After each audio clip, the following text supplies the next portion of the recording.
Tonight we wade into the gritty, the uncertain, and the not-so-glorious side of Renaissance Italy. Behind palaces and triumphs lies a far harsher reality. The truth is, you probably wouldn't last a day. So before you get comfortable, take a moment to like the video and subscribe. But only if you genuinely enjoy what I do here. And let me know in the comments where you're tuning in from and what time it is for you. It's always fascinating to see who's joining us from around the world.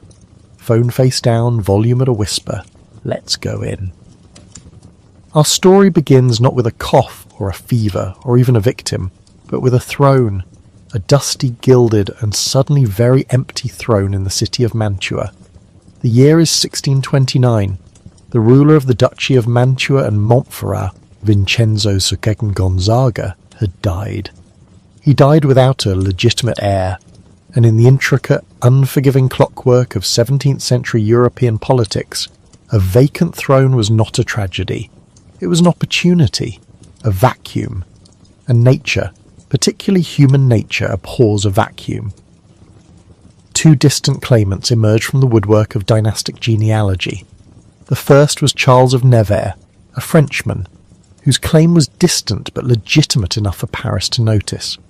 The second was Ferrante the Gonzaga, a far closer relative, but one whose claim was championed by the Spanish Habsburgs, who already controlled the neighbouring Duchy of Milan and had no intention of allowing a French puppet state to blossom in their backyard.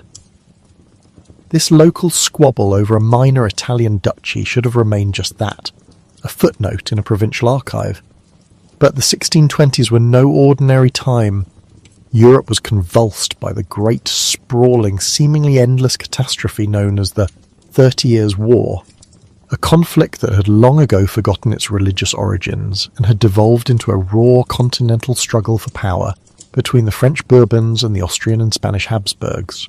And so the small matter of the Mantuan succession became a proxy war, a new stage for an old and bloody play. Cardinal Richelieu, the calculating mind behind the French throne, saw his chance to pry open the Spanish grip on Italy. He backed Charles of Nevers. In response, the Holy Roman Emperor, Ferdinand II, a Habsburg cousin to the King of Spain, saw a French threat. He prepared to intervene, and when a Habsburg emperor in Vienna decided to intervene in Italy, he sent his army. This is where our story truly turns. The army was not a gleaming force of professional soldiers in the modern sense. It was a conglomeration of German mercenaries, the infamous Landsknechte. These were not men fighting for a flag, but for pay and plunder. They were the hardened, brutalized survivors of a decade of warfare in Germany, a land already hollowed out by famine and disease. They were a walking city, a mobile ecosystem of misery, trailed by a vast throng of camp followers, wives, children, merchants, and opportunists. They were not merely an instrument of imperial policy. They were a vector. For years they had been marching through the plague pits of Germany, where the pestilence had become endemic, a constant, smouldering fear. They had built up a kind of grim herd resistance.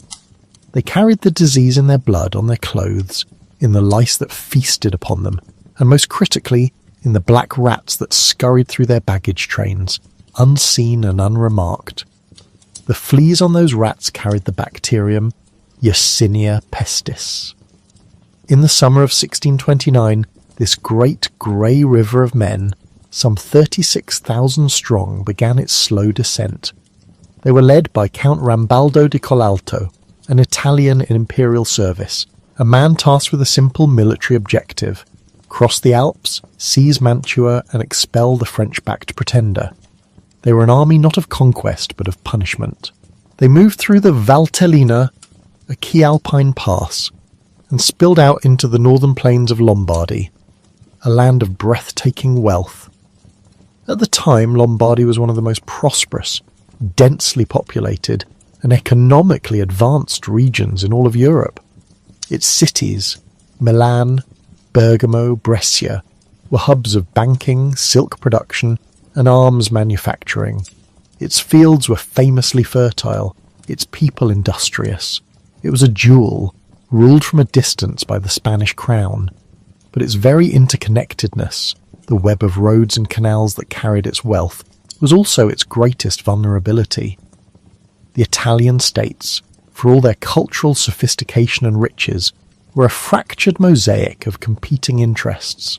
The Republic of Venice eyed the Spanish with suspicion. The Duchy of Savoy played both sides. The Papal States worried about their own borders. There was no unified command, no single will to guard the gates of the peninsula. And so the German soldiers came. They were not a gift anyone had asked for. They marched through the lands of the Venetian Republic first, demanding food and lodging, a practice known as quartering. They were a swarm of locusts in woolen coats and steel helmets. They stripped villages bare, their presence a violation in itself, but they brought with them something far worse than theft or violence. It was an invisible passenger, a silent partner in their campaign. They brought the plague. They were the couriers of an ancient terror, delivering it from the ravaged heart of Germany to the rich, unsuspecting and fatally divided lands of northern Italy. The war for a dead duke's throne was about to become utterly irrelevant. A far more ancient and impartial king was about to claim his dominion. The first signs were small, easily missed, like the rustling of dry leaves before a storm. In the autumn of 1629, as the German Landsknechte settled into their winter quarters across the Lombard plain, a strange sickness began to appear in the villages they occupied. In the small towns nestled by the shores of Lake Como, in the countryside around Lecco, and in the territory of the most serene Republic of Venice, which had borne the first brunt of the army's passage, local doctors began to see patients with disturbing symptoms. It began with a sudden violent fever, a headache that felt like a hot iron pressed against the skull. Then came the delirium, the vomiting of black bile, and a thirst that could not be quenched. But the most terrifying sign, the one whispered about in hushed tones, was the appearance of the swellings. Hard, painful lumps, first the size of an almond, then a walnut, then an egg, that erupted in the groin, the armpits, or on the neck. These were the buboes, the undeniable signature of the pestilence. Yet at first no one dared to name it. The word itself, peste, was a curse, a word that could shatter economies and bring cities to their knees. To utter it was to invite panic, and so a lexicon of evasion was quickly adopted. It was a malignant fever, a petechial fever, or simply the contagion. The initial reports sent to the health authorities, the magistrati di sanità, in cities like Milan and Venice were cautious, freighted with ambiguity. The local physicians, steeped in the medical theories of Galen, were themselves divided and confused. They blamed the sickness on a variety of causes, none of them correct. Perhaps it was the unusually wet autumn, which had created a foul miasma, a noxious vapour rising from the swamps. Perhaps it was the poor diet of the peasants, forced to eat mouldy grain after the soldiers had taken the rest. Or perhaps it was an unfortunate conjunction of the planets, a celestial misfortune raining down affliction upon the earth. The concept of contagion, of a disease passed from person to person, was understood in a vague sense. It was why quarantine had been invented centuries before, but the mechanism was a complete mystery. The flea, the rat, the bacterium, these were agents operating in a world far too small for the 17th century mind to even conceive of. The failure was not one of intelligence, but of imagination. The great physician Ludovico Settler, a man of 80 years who had witnessed the smaller plague of 1566, was one of the few who recognized the enemy immediately. He saw the buboes and knew, with the cold certainty of experience, that the great death had returned. He sounded the alarm to the Tribunal of Health in Milan, but his was a voice crying in the wilderness. The authorities were paralyzed by a familiar conflict. Public health versus economic stability. The health magistrates in the Venetian territories and the Spanish-controlled Duchy of Milan were among the most sophisticated in Europe. They were the institutional descendants of the Black Death of the 14th century, created specifically to manage epidemics. They had the legal power to impose a cordon sanitaire, a sanitary line of soldiers around infected areas, to shut down markets, to forbid travel, and to establish pest houses, the dreaded lazaretti, for the sick and the quarantined. They had the playbook. But to use it was to admit the plague was present, and to admit the plague was present was to kill commerce. Merchants would cease to travel, trade routes would be severed, foreign cities would refuse entry to their goods. It meant immediate, certain economic ruin in the hope of avoiding a future, uncertain catastrophe. The pressure from powerful guilds and merchants was immense. They argued forcefully that these rural fevers were nothing more than a seasonal ailment, magnified by the privations of war. They accused men like Settler of being alarmists. And so the authorities dithered. They issued half measures. They sent committees to investigate who returned with inconclusive reports. They debated the precise definition of a pestilential fever. They wrote letters. They held meetings. They consulted astrologers. While the men in powdered wigs and starched ruffs deliberated, the plague did not. It moved. It travelled with the peddler walking from one village to the next. It hid in bolts of cloth sold at a rural market. It journeyed with the refugee family fleeing the brutalities of the quartered soldiers. It followed the precise geometric lines of human commerce and communication. From the foothills of the Alps, it crept south and west, village by village, town by town, a slow, inexorable tide of death. The town of Belano, on Lake Como, was an early casualty. Then the contagion crossed the Adda River. It reached Monza, a mere 10 miles from the great metropolis of Milan. The city's northern gate was now, in effect, the front line of an invisible war. But the gate remained open. The failure to contain the outbreak in the countryside was the first catastrophic mistake. It was a failure of will, not of knowledge. The sentries who should have been posted on the roads were never sent. The cordons that should have been drawn were never established. The warnings of old doctors were dismissed as the ramblings of the overly cautious. The local authorities, caught between a rock and a hard place, chose the path of least resistance, of optimism, of denial. They gambled that it would all simply burn itself out in the countryside. They lost the gamble. By the late autumn of 1629, the plague was no longer a rural problem. It had reached the walls of Milan. The greatest and richest city in Lombardy, the engine of the region's economy, was now besieged by an enemy it refused to see. The stage was set for a tragedy born not of ignorance, but of arrogance. Milan, in the winter of 1629, was a city supremely confident in its own importance. It was the jewel of Sanus, Italy, a metropolis of over 130,000 souls, a vibrant hub of finance, industry and art.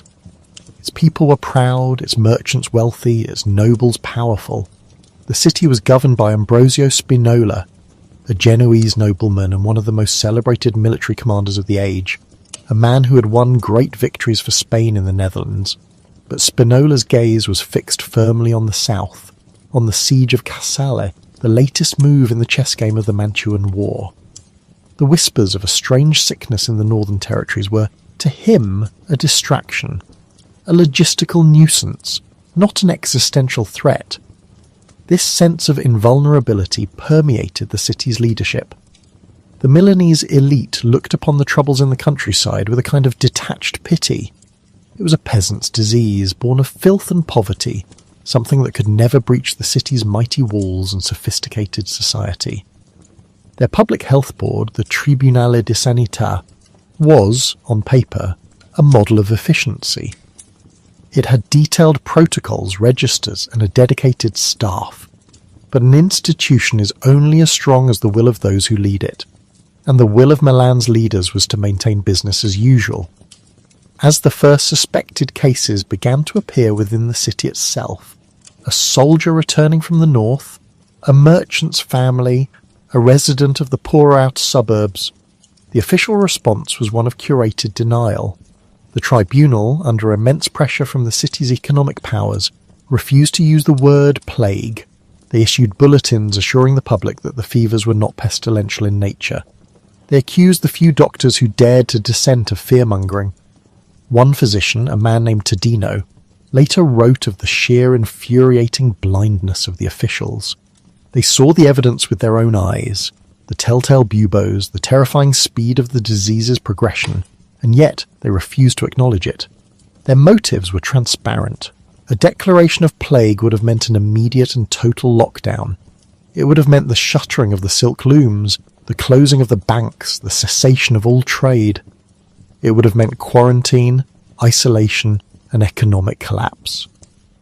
For a city whose lifeblood was commerce, this was a fate considered, in some circles, to be worse than the disease itself, and so they chose to believe a convenient fiction. This fatal arrogance reached its grim apotheosis as the city prepared for one of its most cherished annual traditions, the carnival. The winter of 1630 was approaching, and with it, the season of feasting, masquerades, and celebration that preceded Lent. It was a time for the city to release its inhibitions, for the social order to be playfully inverted, for crowds to throng the piazzas in a riot of colour and revelry. Health officials and cautious voices pleaded with the authorities to cancel the festivities, to allow thousands of people to crowd together, to share food and drink, to dance and embrace in the narrow streets while a lethal contagion was silently spreading among them was, they argued, an act of collective suicide. Their pleas fell on deaf ears. The governor, Spinola, was absent, preoccupied with his war. The city council saw the carnival as a necessary tool for maintaining public morale. To cancel it would be to admit that something was terribly wrong. It would create panic, and panic was bad for business. It were better, they reasoned us, to project an image of strength, of normalcy, of a city unafraid. And so the decision was made. The carnival of 1630 would proceed as planned. It was a decision that sealed the fate of Milan. Alessandro Manzoni, in his great novel The Betrothed, would later describe this moment with searing clarity. The city, he wrote, was preparing to celebrate. The very carriage used to transport the first plague victim to the Lazzaretto was being decorated with festive ribbons for the parade. The irony was almost too perfect, too cruel. As the celebrations began, Milan transformed. The streets filled with masked figures, with musicians, with acrobats and aristocrats slumming it with the common folk. The air, already thick with the winter chill, now hummed with laughter and music. People packed into taverns and theatres. They shared wine from common pitchers. They pressed against each other in the great Piazza del Duomo to watch parades and processions. In this joyous, chaotic, and fatally intimate environment, the plague bacillus was given the perfect opportunity to spread. Every handshake, every shared cup, every breath taken in the dense crowd was a potential vector of transmission. The flea, the carrier of doom, could leap from person to person and with effortless ease. The carnival was not just a public festival, it was a city-wide super-spreader event, a grand macabre party thrown in honour of Yersinia pestis. The authorities had gambled that the disease was not what the alarmists claimed it was. They had bet the lives of their citizens on the hope that everything would be fine. As the final days of Carnival played out in a frenzy of feasting and merrymaking, the incubation period for thousands of new infections was already underway. The city was a powder keg, and the Carnival had lit the fuse. When the celebrations finally ended and the solemnity of Lent began, a new, unnerving quiet started to descend upon the city. It began with a few families, then a few blocks. The death carts, which had been making discreet nocturnal visits to collect the odd victim, began to roll with greater frequency. The bell of the local parish church, tolling for the dead, began to ring more often. First, it was a dozen deaths a day, then 20, then 50. The official denials began to sound hollow, then absurd, then obscene. The city's leadership, which had so confidently invited its people to feast and dance, now watched in horror as the consequences of their decision bloomed like a black flower in every quarter of Milan. The fatal arrogance had shattered. In its place was a creeping, dawning terror. The party was over. The bill had come due. The city's solution, its final desperate answer to the rising tide of sickness, was a place called the Lazaretto. In theory, it was a sound idea, a logical extension of the quarantine. A dedicated place for the sick, away from the healthy, where they could be tended to and either recover or not. In Milan, this place was a vast quadrangular structure outside the city walls, originally built a century before by Duke Ludovico Sforza to handle an earlier outbreak. By 1630, it had been repurposed, expanded, and in the panicked imagination of the populace, transformed from a hospital into something far more sinister. It became the city's annex of death, an administrative centre for the underworld. To be sent to the Lazaretto was a sentence. The process began with the arrival of the apparitori, the health officials at your door, often accompanied by the dreaded surgeon of the sanita. They were followed by the monati, the corpse bearers, their carts waiting in the street like crude rumbling hearses. These men, the monati, were a breed apart. They were often convicts granted a pardon for this suicidal work, or simply men so destitute and hardened that the high pay and the license to loot the homes of the dead outweighed the near certainty of infection. They moved through the city with a terrifying impunity, immune it seemed, not only to the plague but to any sense of pity or decorum. They were the boatmen on this new foul river Styx. Inside the home, the inspection was brief and brutal. A fever, a telltale swelling in the armpit or groin, a fit of delirium, and the verdict was passed. Families were torn apart with a chilling bureaucratic finality. The sick were loaded onto the carts, sometimes fighting, sometimes pleading, often too weak to do anything but moan. The healthy who remained behind were sealed inside their own homes, a red cross painted on the door as a warning. They were now prisoners, their fate to be determined in the coming weeks. They would either remain healthy, slowly starving on the meagre rations left by the authorities, or they would develop the symptoms themselves, their sealed home becoming their tomb until the menati returned to break down the door. For the sick, the journey to the Lazaretto was a horrifying parade. The carts trundled through deserted streets, collecting more human cargo at every stop. The sounds of that journey were unforgettable to those who witnessed it and survived. The creak of the wooden wheels, the sharp commands of the monati, and the thin, wailing chorus of the dying, a sound that hung in the thick summer air long after the cart had passed.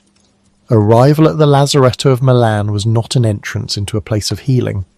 It was an induction into a meticulously organised system of mass suffering. The structure was immense, a great rectangle of brickwork enclosing a vast open field. Along the inner walls ran a continuous portico, under which were 8 small rooms or cells. This was the design: one patient, one cell, a model of rational containment. But by the summer of 1630, this model had completely, catastrophically collapsed. With thousands of new patients arriving every day, the cells were impossibly full. They overflowed. The sick were laid out under the porticos, then in the central field, exposed to the blistering sun and the drenching rain. They lay on thin pallets of straw if they were lucky. Most lay on the bare earth. The sheer scale is difficult to comprehend. At its peak, the Milan Lazaretto held over 16,000 souls. It was not a hospital, it was a city populated exclusively by the dying and the dead, and administered by a small, overwhelmed and heroic cadre of Capuchin friars. Led by their tireless superior, Father Felice Cassati, these monks became the sole source of order and compassion in a universe of chaos. They moved through the nightmare landscape, their brown robes caked with filth, their faces etched with an exhaustion so profound it seemed to have carved itself into their very bones. They brought water, a piece of bread, a word of comfort. They listened to final confessions, their voices a low murmur against the cacophony of pain. They closed the eyes of the dead. They did the impossible day after day, until many of them succumbed to the disease themselves, their places taken by fresh volunteers from their order, who knew perfectly well the fate that likely awaited them. The logistical challenge was monumental. Feeding 16,000 people, most of whom were too weak to feed themselves, was a daily battle. Giant cauldrons of soup were prepared, a thin, watery gruel that was more gesture than sustenance. Water had to be brought from wells, a back-breaking task for the few able-bodied attendants. And then there was the matter of the dead. The dead were everywhere. They died in their cells, under the porticos, out in the open field. The Manati made their rounds, their hooks and ropes pulling bodies from the squalor, their carts constantly moving toward the mass graves dug outside the walls. There was no ceremony, no dignity. A life was reduced to a piece of cargo, to be tallied in a ledger and then disposed of. The sensory experience of the lazaretto, as pieced together from the few surviving accounts, is the stuff of nightmares. The air itself was thick, heavy with the stench of sickness, of unwashed bodies, of excrement, and of death. It was a smell, one chronicler wrote, that seemed to have a physical weight, clinging to your clothes and hair, a miasma of pure despair. The sound was a constant, unrelenting hum of human misery, the groans of the sick, the delirious shouts, the weeping of those who still had tears left to shed, the sharp, angry commands of the Manati, and, underlying it all, the buzzing of immense swarms of flies which feasted on the filth and the dead. There was no real treatment here. The lazaretto was not a place of medicine. It was a place of sequestration. It was a machine for dying, designed to keep the plague contained, to process the infected until they either recovered through sheer luck and strength of will, or, far more likely, they died. And in this macabre theatre, all the normal structures of society dissolved. The rich lay next to the poor, the nobleman next to the beggar. Their wealth, their titles, their fine clothes had all been stripped away. Here, there was only one distinction: the living, the dying, and the dead.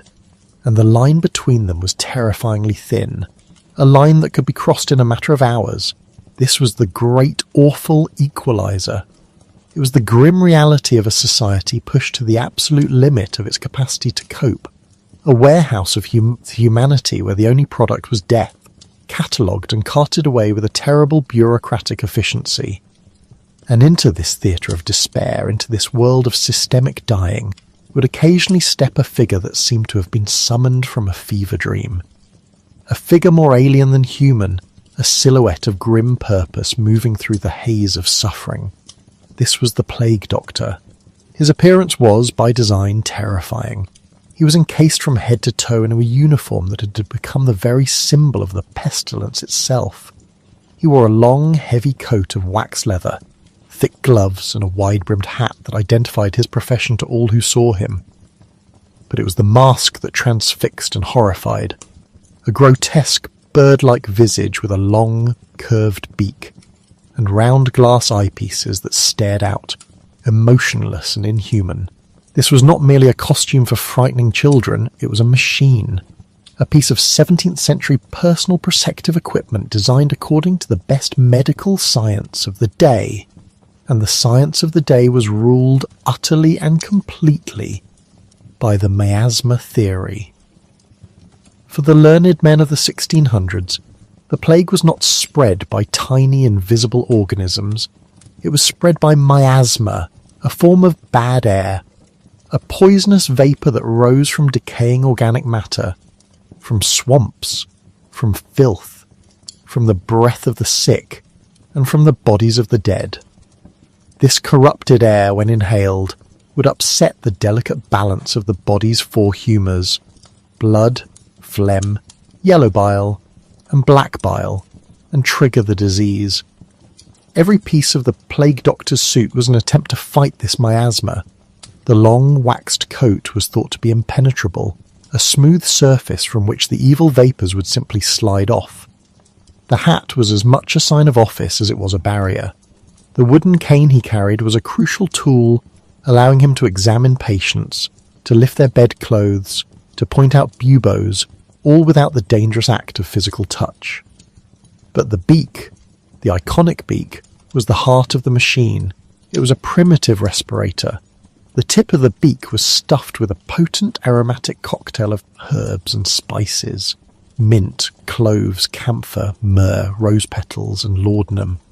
This pungent blend, known as a pomander, was meant to do one thing: to purify the air before it was drawn into the doctor's lungs. He would be breathing not the foul miasma of the lazaretto, but the clean medicinal scent of his own personal herb garden. The glass eyepieces protected him from the evil eye of the patient, from the very gaze of the sick, which was thought by some to be a vector of transmission. He was, in effect, a walking, self-contained, fumigated environment. The irony, of course, is that the suit was probably somewhat effective, but for all the wrong reasons. The thick, head-to-toe covering would have offered a significant barrier against the fleas that were the true carriers of the bacterium Yersinia pestis. The doctors had stumbled upon a partially correct solution, but based on a completely erroneous theory. These doctors were a mixed bag. Some were respected physicians, contracted by a city's health magistrates for a handsome sum. The risks were astronomical, so the pay had to be as well. They kept tallies of the dead, witnessed wills, and offered what advice they could to civic leaders. But many more were second-rate doctors, or young physicians trying to make a name for themselves, or outright charlatans who saw the epidemic as a golden opportunity for profit. They moved from town to town following the pestilence, selling their dubious services to the desperate. Their arrival in a village was a sign of doom. The sight of that beaked mask peering into a doorway was often the last thing a victim saw before being carted away. It was not a symbol of healing, it was an omen of death. And what cures did this fearsome figure offer? His medical kit was a catalogue of futility, a collection of painful and ineffective treatments rooted in the ancient theory of the humours.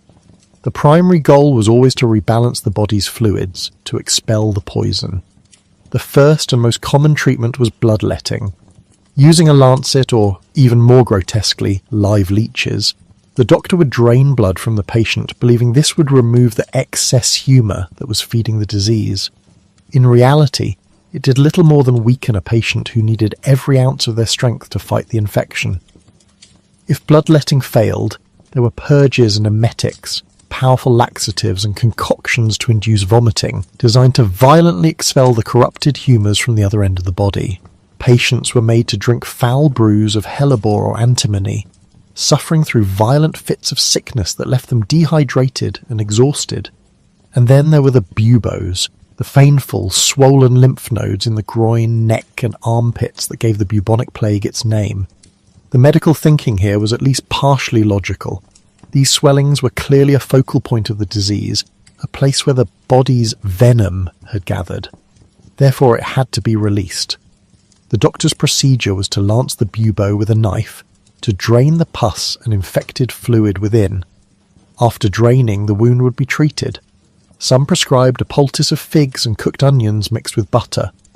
Others preferred more esoteric remedies, a plaster made of pigeon dung or lily root or dried toad. The most prized and most expensive treatment was to apply lunar oil, or powdered unicorn horn, in reality the ground-up tusk of a narwhal.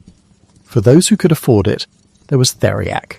This was the super drug of the 17th century, a complex honey-based medicinal jam that could contain over 60 different ingredients, including cinnamon, opium, myrrh, and most famously the flesh of vipers. Its recipe was ancient, dating back to the Romans, and it was considered a universal antidote, a cure-all for poison and pestilence. It was, of course, completely useless against Yersinia pestis, but its reputation was so great that apothecaries made fortunes selling tiny, precious doses to the terrified wealthy. Beyond these physical interventions, the plague doctor's advice focused on avoiding miasma. He would prescribe sniffing pomanders of ambergris and herbs. He would order bonfires lit in the streets to purify the air with smoke and heat. He would command that homes be fumigated with sulphur and vinegar, a process that would at least kill the fleas, another accidental success. He advised against bathing, as warm water was thought to open the pores and make the body more susceptible to absorbing bad air. The result was a populace that was not only sick and terrified, but also profoundly dirty. The plague doctor, with his terrifying costume and his useless painful cures, represents the tragic failure of individual medicine in the face of an overwhelming biological force. He was a man fighting a monster with theories and tools that were hopelessly, tragically inadequate. He was a symbol of science reaching for an answer in the dark and grasping only shadows. But while doctors across Lombardy and Naples fought a losing battle against the humours, one patient at a time, another war was being waged in the northeast.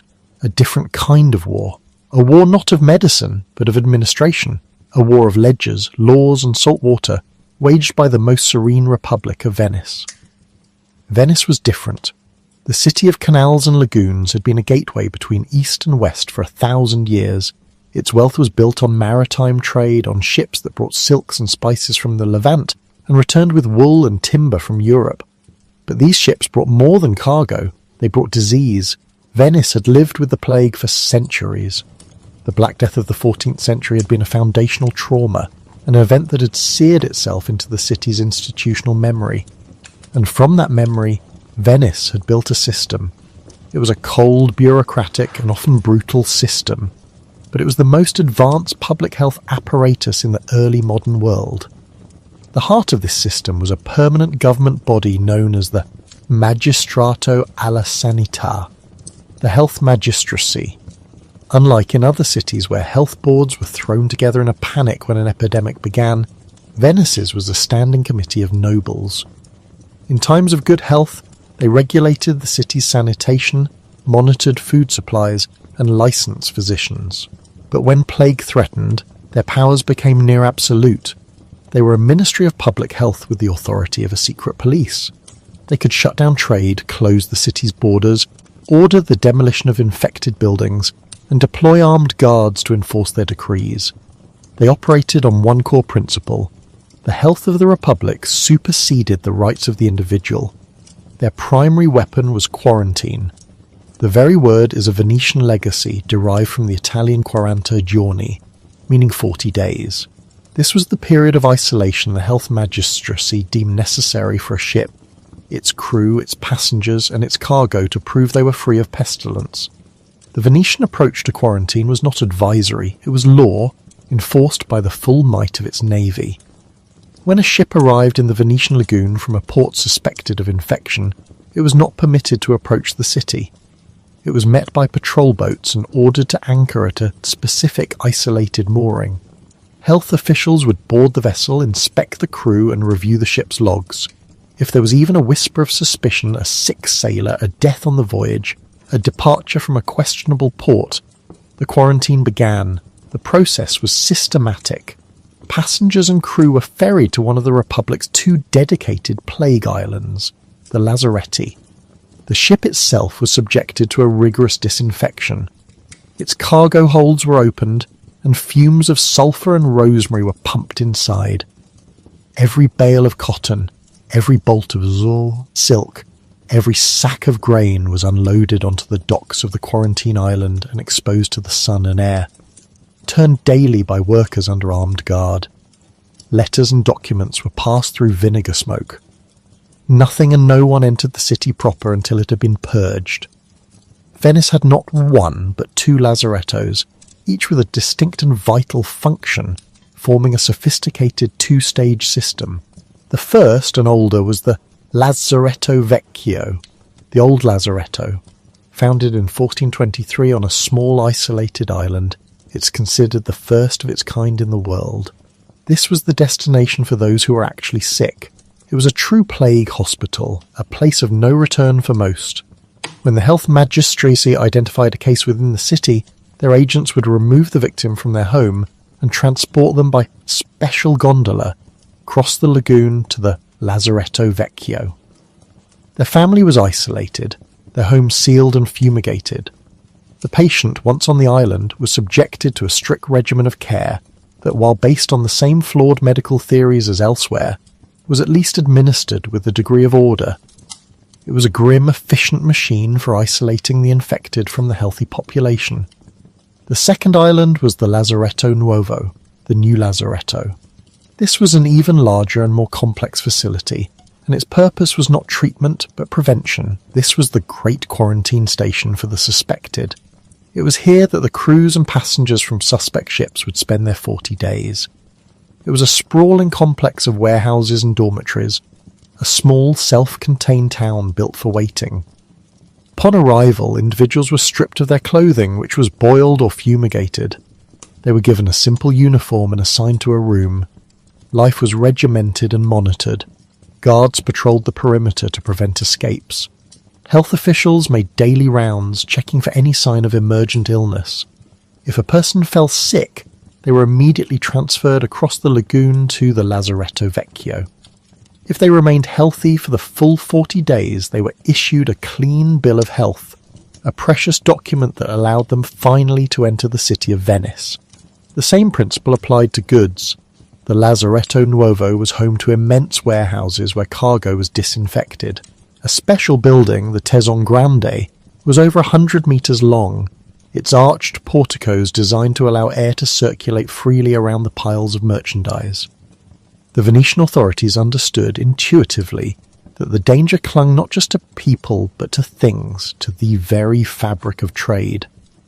This meticulous, labour-intensive and incredibly expensive process of cleansing the goods that were the lifeblood of their economy shows just how seriously they took the threat. They were willing to sacrifice short-term profit for long-term survival. This system was not compassionate. It was ruthless. Families were separated without ceremony. Merchants fumed as their valuable cargo sat for over a month in a warehouse, profits dwindling. Sailors were confined to a small island, their freedom completely curtailed. Any attempt to break quarantine was met with severe punishment, including execution. The health magistracy's records are filled with cold, dispassionate accounts of their daily work. Item: one man from the house of the baker near San Jeremiah, taken with fever and a swelling, sent to the Lazaretto. House sealed. Item: the ship Stella Maris from Smyrna, ordered to the quarantine anchorage for 40 days due to a death at sea. It was the language of logistics, not of human tragedy. But during the Great Plague of 1630-31, it worked. Or rather, it worked better than anything else. While Milan was losing nearly half its population and its social order, Bieda, was collapsing into the nightmare of the Lazaretto Venice, though it suffered terribly, losing perhaps a third of its citizens, did not break. The health magistracy's iron grip held the city together. The systematic quarantine of ships slowed the plague's entry and re-entry into the city. The swift isolation of the sick on the Lazaretto Vecchio prevented the uncontrollable household-to-household spread that devastated other Italian cities. The Venetian state, with its deep institutional memory and its unsentimental pragmatism, treated the plague not as a divine punishment or a medical mystery, but as a problem of administration and control. They fought the pestilence with ink, ledgers, laws and guards. And in the 17th century that was the only fight you could hope to win.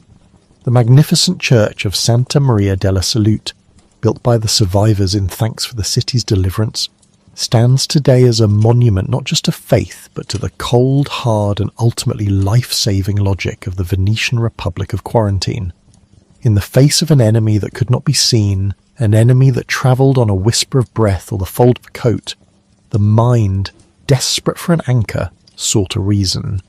And in the 17th century, the first and last reason for everything was, of course, God. The plague was not merely a sickness of the humours, not some unfortunate miasma rising from the swamps. No, this was something grander, more terrible. This was a judgment. The Almighty, in his infinite and inscrutable wisdom, had looked down upon the proud cities of Italy, upon their commerce and their carnivals, their art and their arrogance, and he had found them wanting. The pestilence was a divine scourge, a flail of black boils and burning fevers sent to lash a sinful people back towards righteousness. And how does one answer a divine judgment? Not with medicine, not with quarantine, for that would be to deny the very hand of God. One answers with piety, with penance, with grand, desperate public displays of faith, and so they gathered.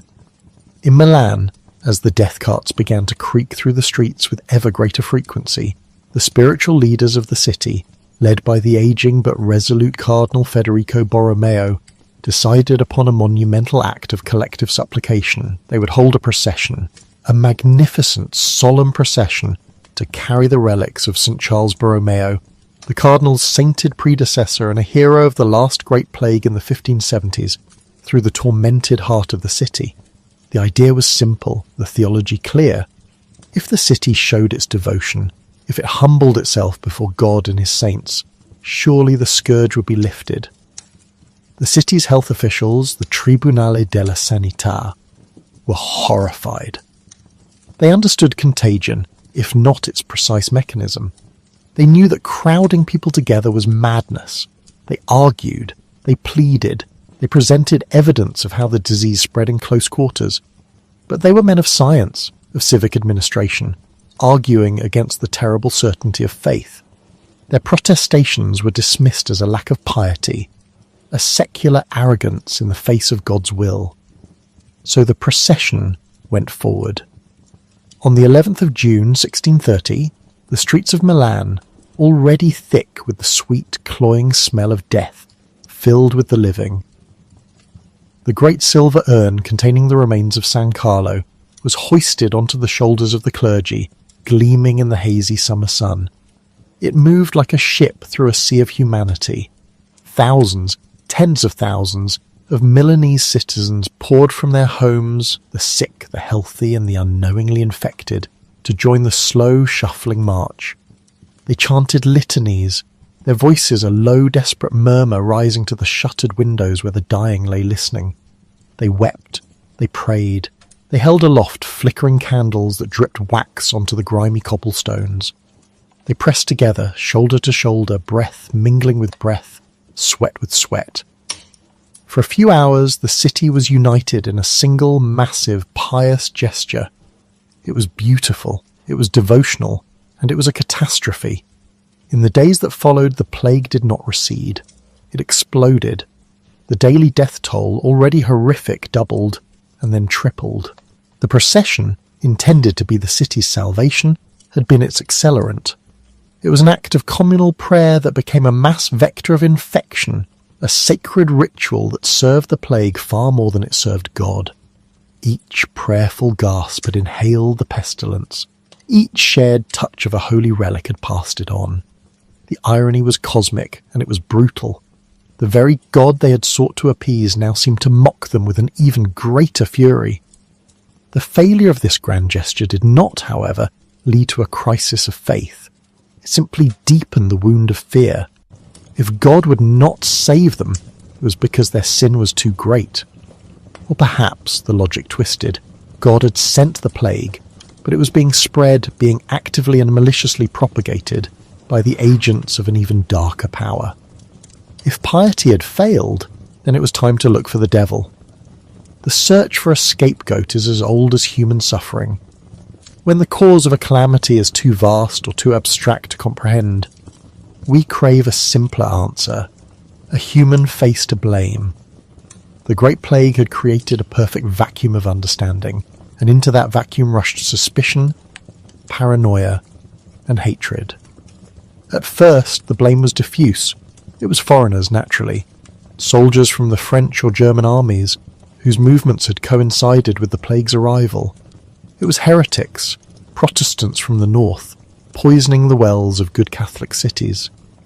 In some corners, the old dark libel against the Jews was whispered once more, a recurring nightmare of European history, though in this particular outbreak it never quite coalesced into the organised pogroms of the Black Death centuries earlier.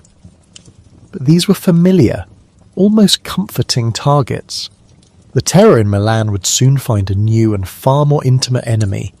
It found the Untori, the Anointers. The idea was not entirely new. It had surfaced in previous epidemics.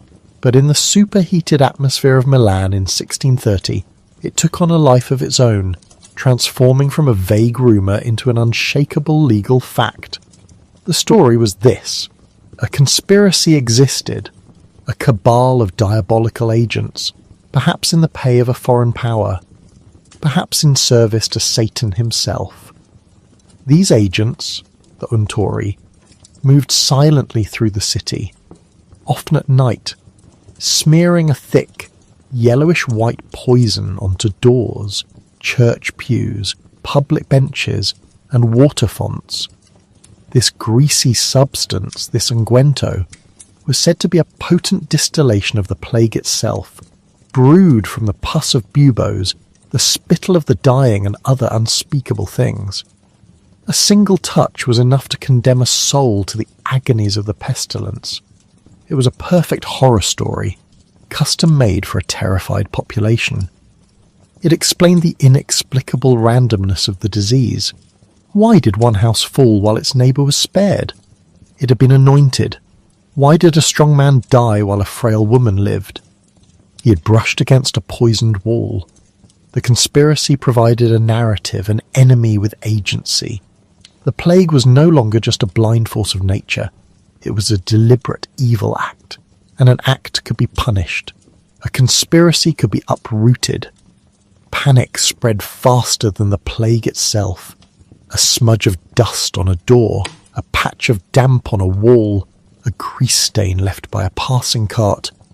All were now seen as evidence of the anointer's work. People began to watch each other with a terrifying intensity. A stranger walking down the street was a potential untor. A neighbour who seemed too healthy was suspicious. The city turned on itself. Vigilante justice became common. Men were cornered in alleyways and beaten to death on the merest suspicion. Anyone carrying a bottle or a jar was at risk. The authorities, overwhelmed by the plague and now by civil unrest, were pressured to act. To find these conspirators and make an example of them, they needed a culprit. And on the morning of June the 21st, 1830, they found one. His name was Guglielmo Piazza. He was a minor public health official, a commissioner of the Sanità. His job, ironically, was to help control the spread of the plague. That morning he was seen walking down a street near the Porta Ticinese, writing on a piece of paper and occasionally touching the walls of the buildings as he passed. An old woman, watching from her window, saw this in her imagination. Primed by weeks of rumour did the rest. She raised the alarm. Piazza was not writing a report. He was marking houses for anointing. He was not resting his hand, he was smearing poison. A mob formed instantly. Piazza was seized, beaten, and dragged before the magistrates. His trial was a formality, under the relentless pressure of interrogation, and then the hideous persuasion of the rack. Piazza's will began to crumble. The magistrates didn't want the truth. They wanted a confession that fit the pre-written script of the conspiracy. They wanted names. And in the depths of his agony, Piazza gave them one. He named a man called Gian Giacomo Mora. Mora was a barber. In the 17th century, barbers were also surgeons of a sort who let blood and performed minor procedures. Crucially, they also made tonics and ointments. Mora was known to supply Piazza with an ink he used for his work. It was a tenuous link, but in the grip of mass hysteria, it was more than enough. Mora was arrested, his house was searched, and his shop, full of the strange alembics, vials and powders of his trade, was presented as a diabolical laboratory. Now the state had its conspiracy. Mora too was subjected to torture, more brutal and prolonged than even Piazza had endured. His bones were broken, his joints dislocated. He confessed to everything and anything. Yes, he had created the plague-spreading ointment. He described its fantastical ingredients under the leading questions of his tormentors. He named other accomplices, some real, some imaginary, men who were then rounded up and also tortured until they too confessed. The trial became a piece of theatre, a public ritual designed to purge the city of its fear by sacrificing a few designated demons. The judges, the public, the accused themselves, all were caught in a vortex of madness from which there was no escape. The verdict was a foregone conclusion. Piazza, Mora, and several others were found guilty of conspiring to poison the city of Milan. Their sentence was designed to be a spectacle of ultimate horror. They were to be taken through the city on a cart, their flesh torn with red-hot pincers at every street corner. Their right hands, the hands that had allegedly done the anointing, were to be cut off. Then they were to be strapped to the wheel, their limbs systematically broken with an iron bar, and left to die in public view, a process that could take hours or even days. Finally, their bodies were to be burned and their ashes scattered to the wind. The sentence was carried out in full, a gruesome pageant of state-sanctioned murder. But the city's vengeance was not yet complete. The house of Gian Giacomo Mora, the barber's shop where the phantom poisons were supposedly brewed, was razed to the ground. Every brick was carted away, and the soil beneath was salted so that nothing could ever grow there again. In its place, the city erected a pillar, the Colonna de Infamia, the Column of Infamy.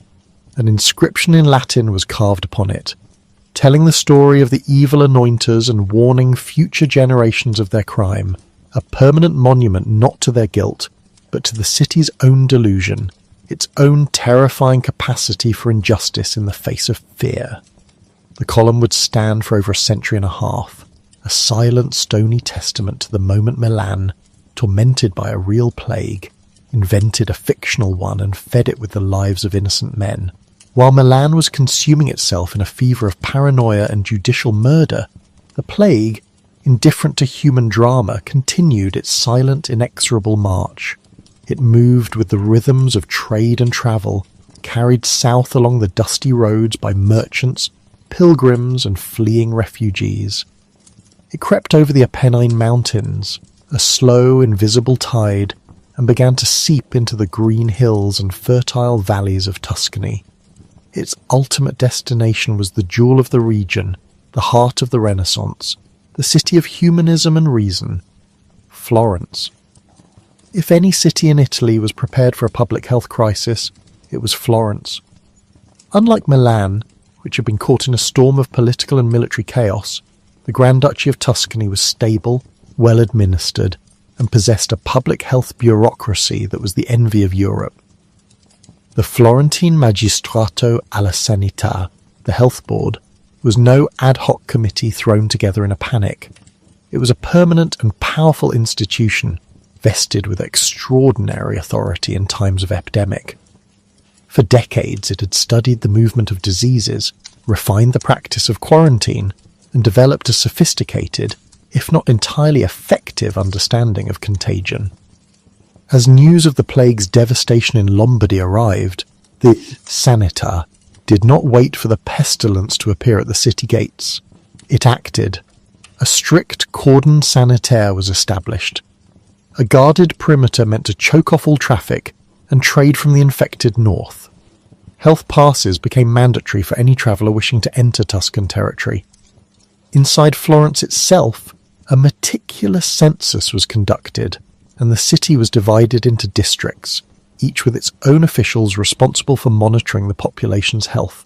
They established quarantine stations, known as lazarettos, outside the city walls, sprawling, grim complexes designed to isolate the sick and those who'd been in contact with them. The city's physicians, robed in the strange beaked masks that have become an emblem of plague, prepared their useless remedies of vinegar fumes and herbal poultices. Florence was a fortress of reason, a city girded by regulations and rational foresight, standing against the coming tide of biological chaos. But a chain is only as strong as its weakest link, and a cordon is only as effective as its most corruptible gar. The complete shutdown of trade with the North was economically devastating. Merchants, desperate to move their goods, offered bribes. Travellers, desperate to reach home, found ways to slip through the patrols in the dead of night. The cordon, for all its intimidating officialdom, was porous. In the autumn of 1630, the inevitable happened. A case was identified within the walls of Florence, then another, and another. The health board responded with swift, calculated precision. The house of the infected was immediately sealed, its inhabitants, sick and healthy alike, boarded up inside for 40 days with food passed to them through a window. The patient was carted off to the lazaretto. The policy was logical, methodical, and ruthless. It was also ultimately futile. The plague was too fast, too insidious. For every case they identified, 2 more were spreading silently through the dense, crowded neighbourhoods of the Oltrarno or San Lorenzo. The winter of 1630 to 1631 brought a brief, false respite. The cold weather seemed to slow the contagion's pace, and the Florentines dared to hope that their measures had worked, that they had contained the beast. But with the warmth of spring, it returned with a vengeance. The city's meticulously organised systems began to break down under the sheer, crushing weight of the numbers. The lazarettos, designed for hundreds, were soon swamped with thousands. Patients lay on straw pallets in crowded, filthy wards, the dying next to the merely ill, creating a perfect engine for amplifying the infection. The gravediggers, the becchini, could not keep up. The death carts, once a nightly sombre presence, now rattled through the streets day and night, their bells tolling a constant monotonous rhythm of death. The city's famed economy ground to a halt. The workshops of the silk weavers fell silent. The studios of the artists stood empty. The Arno, the lifeblood of the city, flowed past abandoned markets and vacant palazzos. Florence, the city of Brunelleschi's dome, and Michelangelo's David, a city built on the celebration of human potential, was brought to its knees. The streets, once bustling with the commerce and creative energy that had defined the Renaissance, were now eerily silent, punctuated only by the wail of a mourner or the cry of a plague official shouting "Chi è morto?" "Who is dead?" at a shuttered window. The public health apparatus, for all its sophistication, had failed. It had been like building a meticulously engineered dam of sand against a tsunami. The force of the epidemic was simply too great, its biology too powerful for the administrative tools of the 17th century. The city's population was decimated. By the time the plague finally began to burn itself out in 1633, Florence had lost perhaps 15% of its people, and the surrounding Tuscan countryside had suffered even more grievously. The fall of Florence was in some ways more chilling than the chaos in Milan. Milan had succumbed to panic and superstition, a very human failing. Florence had fought the plague with logic, with order, with the best science of its day, and it had still been comprehensively defeated. The lesson was stark and humbling. In the face of nature's deepest furies, neither desperate faith nor cool reason was enough. The plague was a great leveller, and it cared not whether a city met it with a prayer or a regulation. It simply consumed. In the summer of 1630, as the sun beat down on the cobblestones of Milan, the air grew thick and heavy, not just with the oppressive heat, but with something else. It was the smell, a sweet, cloying odour of decay, mixed with the sharp, desperate scents of vinegar wormwood and burning juniper wood. It was a perfume of fear. The normal sounds of the city, the clang of the blacksmith's hammer, the rumble of merchants' carts, the endless chatter of the piazza, had been replaced by a new, terrible symphony.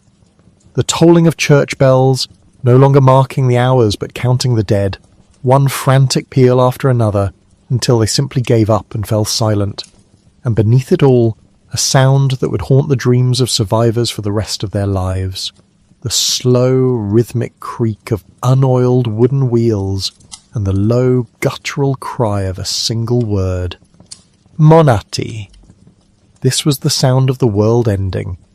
The Great Plague did not just kill bodies, it dissolved the very glue that held society together. It started, as it always does, in the quiet corners of the home. The family, that ancient sacred unit, the bedrock of Italian life, was the first thing to break. In the early days, love fought a desperate battle against terror. A mother would tend to her feverish child, wiping a cool cloth on a burning forehead, whispering prayers, even as she felt the telltale swelling in her own armpit. A husband would hold his wife, refusing to leave her side. But fear is a more persistent disease than any pestilence. As the death carts made their endless rounds, love began to falter. It was replaced by a primal instinct for survival. Soon the doors of Milan, of Venice, of Florence were bolted from the inside. When a cough was heard from a bedroom, the door to that room was nailed shut. Food, if it was given at all, was passed on the end of a long pole through a window. The sick were left with a jug of water, a piece of bread, and God. More often than not, they were simply abandoned. Sons walled up their fathers. Mothers pushed their own children into the street at the first sign of sickness, their faces masks of unfeeling stone before barring the door forever. Chronicles from the period, dry and official, record these horrors with a chilling matter-of-factness. One magistrate in Florence wrote, "The brother abandons the brother, the sister, the wife the husband, and, what is more serious and almost incredible, the fathers and mothers refuse to assist their own children." It was a retreat into the self, a severing of all bonds of kinship and duty. The city became an archipelago of terrified, isolated households, each one an island of despair, convinced that everyone outside was a carrier of death. Into this vacuum of compassion and authority stepped the Manati, the corpse collectors. They were society's untouchables, suddenly transformed into its most essential and most feared public servants. They were often convicts, offered a pardon and a high wage for a job no one else would do. Or they were the desperate poor, men who had already lost everything and had nothing left to lose. Many were survivors of the plague themselves, believed to be immune, walking through the stricken streets with a terrifying swagger. They were a ghastly fraternity, bound by their grim work. They often worked drunk, swigging cheap wine to dull their senses and their souls. They would kick down the doors of the silent houses, their faces covered with waxed cloth, their nostrils stuffed with sponges soaked in vinegar. They carried long hooks to drag the bodies out, showing no reverence for the dead, who are now just so much cargo. They became the kings of the dead city, with civil authority in ruins, the city guards and magistrates having either fled or died. The Manati operated with near total impunity. Their cry would echo down an empty street, and the healthy would shrink back into their homes, praying not to be noticed. For the Manati were not just collectors of the dead, they were agents of chaos. They were known to loot the homes they emptied, stripping the bodies of rings and coin purses. They extorted money from families, demanding payment to take away a loved one, or, more sinisterly, demanding a bribe, not to. The greatest terror was being falsely accused. A healthy person, perhaps with a valuable home, could be declared plague-ridden by a corrupt monato in league with a venal health official. Once the accusation was made, there was no appeal. You would be dragged from your home, thrown onto the cart with the grotesquely contorted bodies of the truly sick, and hauled away to the lazzaretto, the sprawling plague hospital from which almost no one returned. Your protests would be drowned out by the rumble of the cart and the laughter of your captors. The Carro della Morte, the death cart, became the ultimate symbol of the plague's inversion of the natural order, a vehicle of public health that was also an instrument of extortion, kidnapping and terror. The lawlessness was not confined to these grim officials. With the city's watch decimated and its courts closed, a wave of opportunistic crime washed over the urban landscape.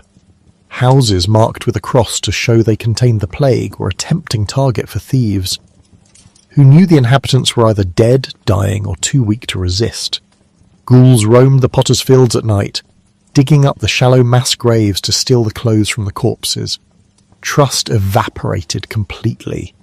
The anointers, or untori, became the focus of a citywide paranoia. These were figures, real or imagined, who were believed to be spreading the plague deliberately by smearing a greasy, infectious ointment on doors and holy water fonts. In Milan, a public barber and a health commissioner were accused of being untori, subjected to horrific torture until they confessed to an impossible conspiracy and then brutally executed. Their agony was meant to restore order, to give the chaos a name and a face to all. But it only revealed how deeply the social mind had fractured. When you can no longer trust your neighbour, your government, or even your own family, society ceases to exist. It becomes a mere collection of frightened animals, trapped in a cage of pestilence and suspicion. The sound of the weaver's loom had been replaced by the rattle of the death cart. The engine of the Italian economy, for centuries the envy of the world, had finally shudderingly seized. The silence that fell upon the great workshops of Milan and Florence was a profound, unnatural thing. For generations these spaces had been filled with the rhythmic clatter of looms, the cheerful din of apprentices, the sharp commands of the guildmasters. This was where the world's most coveted luxuries were born. velvets so rich they seemed to drink the light, silks that flowed like water, brocades woven with silver and gold thread. Now, dust gathered on the intricate machinery. Spiders spun webs across the half-finished tapestries. The workshops were tombs, their skilled artisans either dead or fled. The halt was absolute. It wasn't a recession, it was a full stop. The ports, the great arteries of Italian wealth, were clotted and still. In Venice, the shimmering gateway to the east, the great galleys that carried spices, silks and cotton from the Levant now rotted at their moorings in the lagoon. Foreign ships approaching the city were met by guard boats and ordered away, or forced into a brutal 40-day quarantine on a remote island, their crews often dying before they could ever set foot on the Riva degli Schiavoni. The same was true in Genoa, the proud maritime republic whose sailors and bankers had financed kings. Its harbour, once a forest of masts from across the known world, grew quiet. The flow of goods, the lifeblood of these city-states, had been severed. Quarantine regulations, the cordon sanitaires thrown up between cities and states, were like tourniquets applied to every major trade route. Nothing moved, letters of credit went unanswered, contracts were voided by death. The entire complex edifice of international trade that the Italians had perfected ground to a halt. At the heart of this economic devastation was the collapse of Italy's legendary textile industries. This was not merely a matter of lost manpower. It was a catastrophic loss of institutional knowledge. The skills of a master weaver or a Florentine dyer were not written in books. They were a form of living memory, passed down from master to apprentice over decades. An artisan knew by touch, by smell, by instinct how to mix the cochineal to achieve the perfect crimson, how to work the loom to create a particular brocade.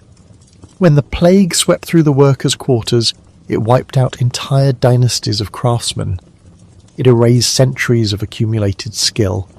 The secret formulas for dyes, the subtle techniques of finishing a fabric, all of it vanished in the fever wards of the lazaretto. The powerful guilds, which had for centuries guaranteed the quality of Italian goods and trained the next generation of artisans, were hollowed out. Their meeting halls stood empty. Their membership rolls became little more than death registers. The financial system, Italy's other great pillar of strength, crumbled alongside its industry. The great banking houses of the Medici, the Strozzi, the Grimaldi had built their fortunes on the bedrock of stability and predictable returns. The plague introduced an unbearable level of risk into every transaction. How could you lend money to a merchant for a trading voyage when the entire crew might die of plague in a foreign port?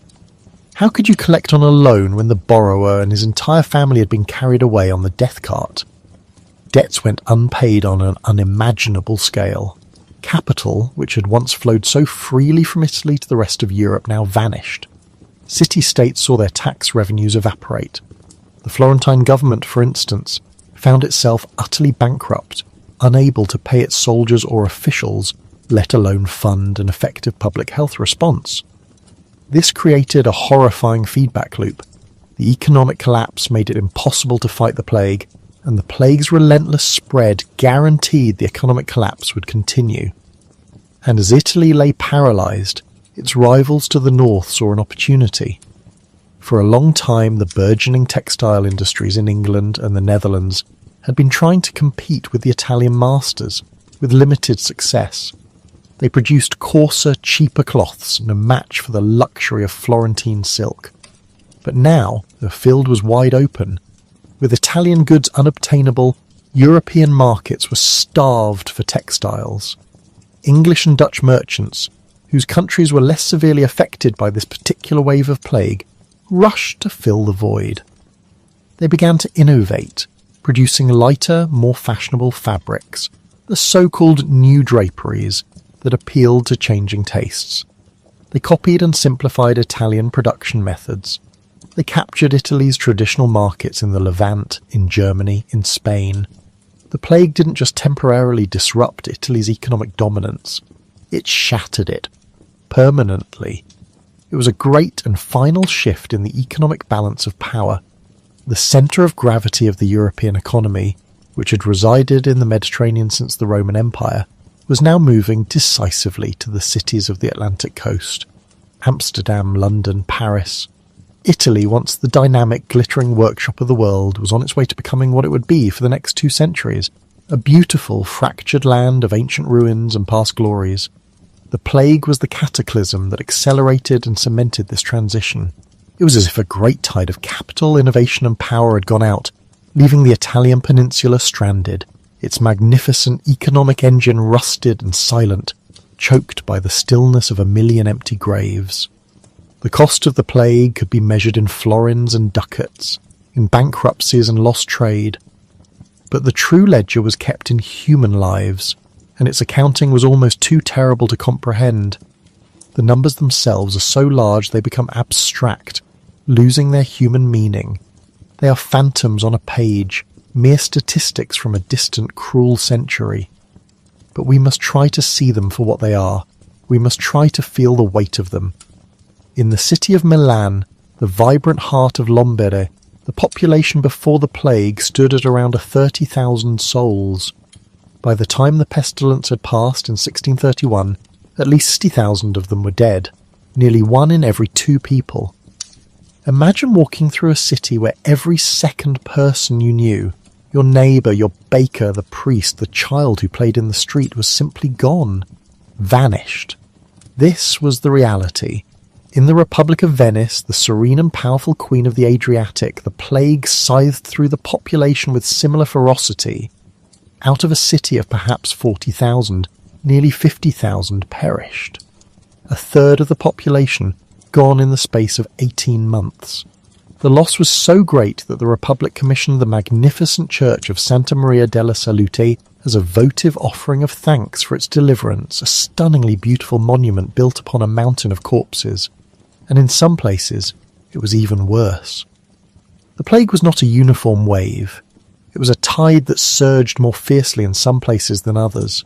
The city of Verona, famous even then as the setting for Shakespeare's star-crossed lovers, suffered one of the most appalling death rates in the entire peninsula. Historians estimate that Verona lost over 60% of its inhabitants, more than 3 out of every 5 people. Entire districts of the city were left empty, the houses silent and sealed, waiting for owners who would never return. Across northern and central Italy, the story was the same. Bologna, Parma, Turin, Florence, all of them were hollowed out, their demographic vitality bled away. The total death toll for the Italian peninsula from 1629 to 1631 is impossible to calculate with perfect accuracy, but conservative estimates place it at well over 1 million people, in a country whose total population was perhaps only 10 or 11 million. An entire tenth of the population erased. But the true demographic catastrophe was not just in the raw numbers, it was in who died. The plague, while no respecter of class, was often most virulent in the dense, crowded quarters of the urban working class. It swept through the artisans, the shopkeepers, the labourers, the weavers, the dyers, the very people who powered the Italian economy. It struck down men and women in the prime of their lives, the young parents, the skilled workers, the entrepreneurs. It created what historians call a lost generation. This wasn't a metaphor, it was a statistical fact. The demographic pyramid of Italian society was shattered. There was a massive, gaping hole where the young and middle-aged adults should have been. This left a society top-heavy with the elderly who had survived, and bottom-heavy with a generation of orphans, raised without the guidance, skills and love of their parents. The world the survivors inherited was an empty one. There was a sudden, bizarre abundance of everything but people. Houses stood vacant, their furnishings untouched. Farms lay fallow, the crops rotting in the fields. Workshops were fully equipped, their tools waiting for hands that would never again hold them.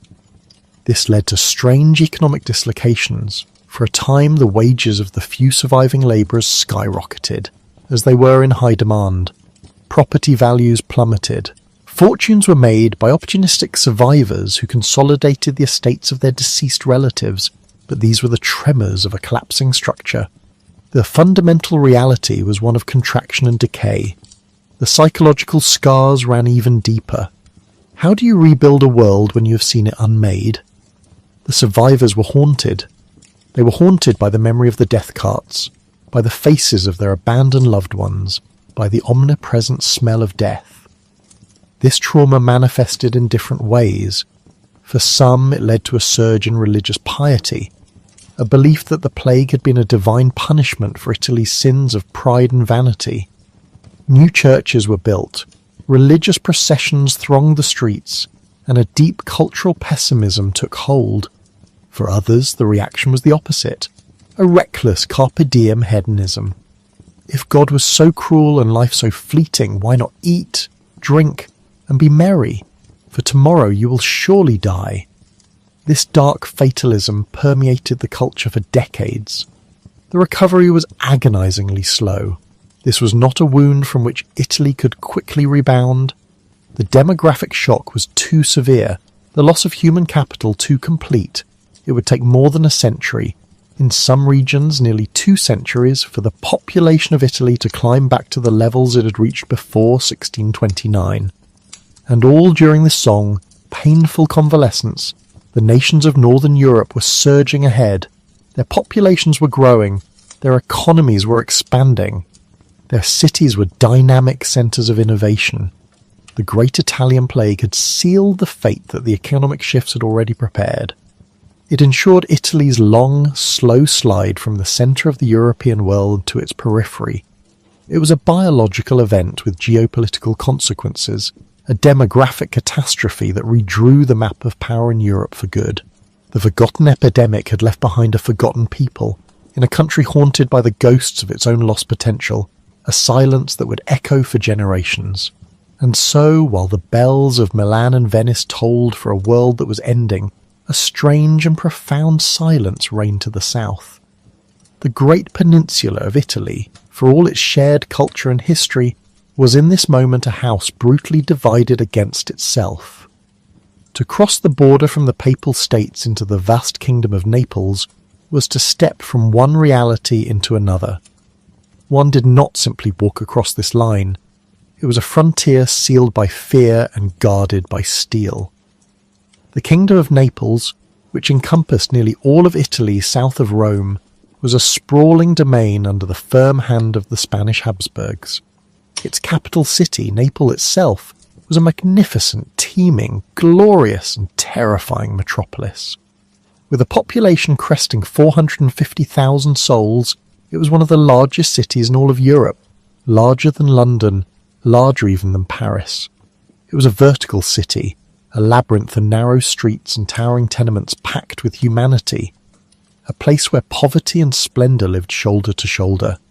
By any rational measure, Naples should have been a tinderbox, a paradise for pestilence. One spark, one infected sailor, one contaminated bolt of cloth, and the city would have become a charnel house on a scale to dwarf even the agony of Milan.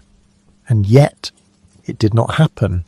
The Great Plague of 1630, which scoured the Po Valley and crippled Tuscany, seemed to halt as if by magic at the kingdom's northern border. This was not magic, nor was it entirely luck. It was the result of a rare and potent combination of geography, timing, and brutal, uncompromising statecraft. The Spanish viceroy, Fernando Afán de Ribera, Duke of Alcalá, may have been an administrator in a ponderous and often inefficient empire, but when the first credible reports of the plague arrived from the north, his administration moved with a swiftness and decisiveness that was utterly lacking in Lombardy. They had the luxury of time. The plague had to travel hundreds of miles down the length of the peninsula, fighting its way through town after town, giving Naples precious months to watch, to learn, and to prepare. The kingdom's geography was its first great advantage. Unlike the flat, open, and intensely interconnected basin of the Po River, southern Italy is dominated by the Apennine Mountains, a great stony spine running down its centre. Travel by land was difficult, channeled through a limited number of passes and valleys. This made control far easier. The primary defence was the establishment of a formidable cordon sanitaire, a sanitary cordon along the entire northern frontier. This was not a theoretical line on a map, it was a physical militarised barrier. The border, which largely followed the course of the Tronto River on the Adriatic side and the Garigliano on the Tyrrhenian, was sealed. Every road, every mountain path, every shepherd's track was placed under guard. Troops were deployed not to fight a human enemy, but a microscopic one. They had orders to permit no one to cross from the Papal States without a valid health patent, a Fede di Sanitao, certifying they had come from a plague-free area. And even then, travellers were forced into quarantine stations, makeshift lazarettos where they would have to wait for weeks under armed watch to see if the disease would manifest. Goods were treated with equal suspicion. Letters were smoked with sulphur and vinegar. Bales of cloth were unpacked and aired for days on end. Any attempt to circumvent these controls was met with the harshest of penalties. Smugglers, once merely criminals, were now treated as enemy agents, as potential mass murderers, and were often executed on the spot. The kingdom's extensive coastline was its other potential vulnerability, and here too the response was absolute. The ports of Naples, Salerno, Bari and Taranto were placed on the highest alert. A fleet of small, fast galleys patrolled the coastal waters, intercepting any unauthorized vessels. When a ship arrived from a suspicious port such as Genoa or Livorno, it was forbidden to dock. It was forced to anchor far out in the bay, flying the yellow flag of quarantine. No one was allowed to disembark. Provisions were delivered by longboat, with money exchanged by dropping coins into a bucket of vinegar. The sailors and passengers would have to wait, sometimes for 40 days or more, the 40 giorni that gives us our word, staring at the city they could not enter, prisoners on their own vessel. It was an act of immense economic self-harm. Trade withered, merchants protested, but the viceroy held firm. The survival of the kingdom was deemed more important than the profits of a few. While the north bled its people, the south strangled its economy, and in doing so it saved itself. There was luck involved, of course. A single breakdown in discipline, a single bribed guard, a single infected rat scurrying ashore from a quarantined ship could have rendered all these precautions useless. But the system held. The wall of vigilance built of fear and authority did not break, and so the kingdom of Naples and the island of Sicily remained islands of eerie tranquillity in a sea of despair. They heard the news from the north as one might hear of a terrible storm in a distant land, with pity, with fear, but with the profound, selfish relief of the untouched. The great silence of the south was the sound of a catastrophe that did not happen, a silence bought with vigilance and paid for by the agony of their countrymen hundreds of miles away, whose screams they were spared from hearing. But those screams did not fade into nothingness. They were merely silenced for a time, waiting to be given a voice. They echoed in the dry official reports, in the private diaries of priests, in the folk tales of terror passed down from one generation to the next. For 2 centuries, the memory of the Great Plague of Milan remained a local trauma, a story told by Milanese to other Milanese. It lacked a chronicler who could make its horror universal, who could transform the particular suffering of one city into a timeless parable of the human condition. And then, in the 1820s, that chronicler appeared. He was a nobleman from Milan, a quiet, serious, deeply religious man with a piercing intellect and a profound sense of history. His name was Alessandro Manzoni, and he was about to write the most important novel in the history of Italian literature. The novel was titled I Promessi Sposi, The Betrothed, and on the surface it is a simple story. A young couple in a small village on the shores of Lake Como, Renzo and Lucia, are prevented from marrying by a petty, arrogant local lord. They are forced to flee, and their separate journeys take them through the landscape of 17th century Lombardy, a world of war, famine, and injustice. But the true terrifying climax of their story, the crucible in which their faith and their love is tested, is the Great Plague of 1630 as it descends upon Milan. Manzoni did not invent his plague. He researched it with the meticulous, obsessive dedication of a true historian. He was not interested in rumour or legend. He went back to the primary sources, to the eyewitness accounts. He spent countless hours in archives poring over the chronicles of the 17th century historian Giuseppe Repamonti. He studied the reports of the Health Tribunal. He read the compassionate, sorrowful writings of Cardinal Federico Borromeo. He absorbed the data, the death tolls, the public edicts, the medical theories, and then, with the soul of a poet, he breathed life into the dry dust of the archives. Through Manzoni's pen, the plague ceased to be a statistic and became a sensory lived experience.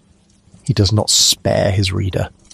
He guides us through the streets of Milan as the city begins to unravel. We see the first hesitant signs of trouble, the strange markings appearing on doors, the rising public anxiety, the official denials. We feel the creeping dread as the city's leaders, paralyzed by arrogance and incompetence, fail to act. The Spanish governor, Don Gonzalo de Córdoba, is more concerned with the pointless War of the Mantuan Succession than with the health of his city, a historical detail Manzoni uses to craft a searing indictment of political folly. When the plague finally erupts, Manzoni's prose becomes a panorama of ordered chaos. He gives us unforgettable, almost cinematic images. He describes the monati, the corpse collectors, drunk on wine and impunity, their carts piled high with the dead, a bell ringing their dreadful approach. He paints the chilling picture of the mother of Cecilia, a young girl who has died of the plague. She emerges from her house, carrying her daughter's body, beautifully dressed as if for a feast. She gently places the child on the death cart, pays the monato, to ensure she is not thrown onto the pile, and returns to her home to die alongside her remaining family. It is a scene of such quiet, profound tragedy that it has been imprinted on the Italian consciousness for 2 centuries. Manzoni takes us inside the Lazaretto, the vast plague hospital, a city of 16,000 souls living at the edge of death. Through the eyes of the hero Renzo, who goes there searching for Lucia, we witness the sheer scale of the suffering and the small pockets of heroism that flourish within it. We see the Capuchin friars who heroically tended to the sick, organising the vast, horrifying logistics of the dying, and we see the descent of society into paranoia. Manzoni masterfully documents the mass hysteria surrounding the Untori, the mythical plague spreaders supposedly anointed by foreign powers to wipe out the population. He recounts the real-life trial and brutal execution of 2 innocent men, Gian Giacomo Mora and Guglielmo Piazza, who were tortured into confessing to this impossible crime. The column of infamy erected on the site of their razed homes stood in Milan until the late 18th century, a monument to the terror of a populace driven mad by fear. I Promessi Sposi was more than a novel. Upon its publication and subsequent revision, it became a foundational text for the newly unifying Italian nation. It provided a common language. Manzoni's clear, elegant Tuscan prose became the gold standard for modern Italian. And it provided a common history, a shared myth of suffering and endurance. For generations of Italian schoolchildren, Manzoni's plague chapters were required reading. They were the lens through which the nation understood its own past. The names, the places, the moral dilemmas, they all came from his book.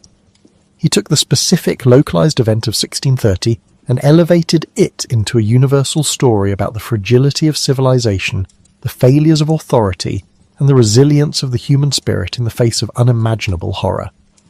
He gave the silent victim of the plague a voice that would echo through the ages. He ensured that what happened in Milan would not be forgotten, at least not in Italy. And yet, despite the literary immortality bestowed upon it by Manzoni, the Great Italian Plague of 1629 to 1631 occupies a curious shadowed space in the Grand Museum of Western memory. Outside of Italy, it is little more than a footnote, an event almost entirely eclipsed by the monolithic reputation of its terrifying ancestor, the Black Death of the 14th century. When we think of plague, we think of the years after 1347. We think of flagellants whipping themselves through the streets of Germany, of doctors in beaked masks, of Boccaccio's Decameron, of a pestilence that swept away 1/3 of Europe's population from the Crimea to Ireland. The Black Death was a civilizational trauma, a biological catastrophe on a continental scale that redrew the map of European society. It has the grim advantage of primacy. It was the first, the biggest, the most shocking. In comparison, the Italian plague 3 centuries later seems, to the distant observer, a regional affair, a terrible but localized echo of that first great cataclysm. It ravaged Italy, parts of France and southern Germany, but it did not engulf the entire continent. England at that time was preoccupied with its own internal politics, and Spain with its global empire. The Italian crisis did not shatter their world as the Black Death had shattered the world of their ancestors. There is another reason for its relative obscurity. The Black Death is often framed as an engine of change, a brutal catalyst that helped to end the Middle Ages. It upended the feudal order by creating massive labour shortages, empowering the peasantry and shaking the foundations of the church's authority. It is a plague with a grand historical narrative attached to it. The Great Italian Plague of 1630 is harder to place. It arrived not at the beginning of an era, but at the very end of one. Its story is not one of transformation, but of termination. This, perhaps, is its most profound and overlooked significance. It did not cause the end of the Italian Renaissance, but it was the final devastating blow that confirmed its passing. By 1629, the golden age of the Italian city-states was already fading. The economic and political centre of Europe had been slowly shifting for over a century. The discovery of the Americas and the new sea routes to Asia had marginalised the Mediterranean trade that had made Venice and Genoa rich. The rise of powerful, centralised nation-states like France and Spain had reduced the Italian peninsula to a fractured battleground for foreign ambitions. The vibrant dynamism of the 15th and early 16th centuries had given way to a more rigid, more defensive and more provincial society, under the heavy influence of the Counter-Reformation and Spanish dominion. The plague, then, was not an external shock that derailed a thriving society. It was an accelerant, a ferocious gale that hit a structure that was already weakened. The demographic collapse was staggering. Cities like Venice and Milan lost nearly a third of their people. Smaller industrial towns in Lombardy, centres of textile and arms production, lost half or more. This was a loss of consumers, of taxpayers, but most critically, of skilled artisans, merchants and bankers. It was a hollowing out of the very human capital that had driven the Renaissance. While Italy was burying its dead, the new economic powerhouses of the north, the Netherlands and England, were laying the foundations of global commercial empires.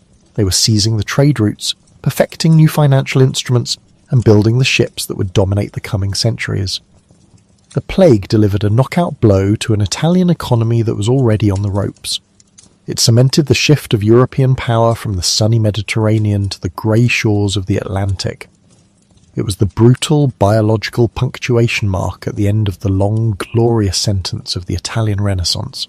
And so we are left with this forgotten epidemic, a calamity that reshaped a nation but barely registers in the wider story of the world. Yet its lessons remain chillingly relevant. It stands as a timeless and terrible monument to the deadly interplay of forces that we still wrestle with today.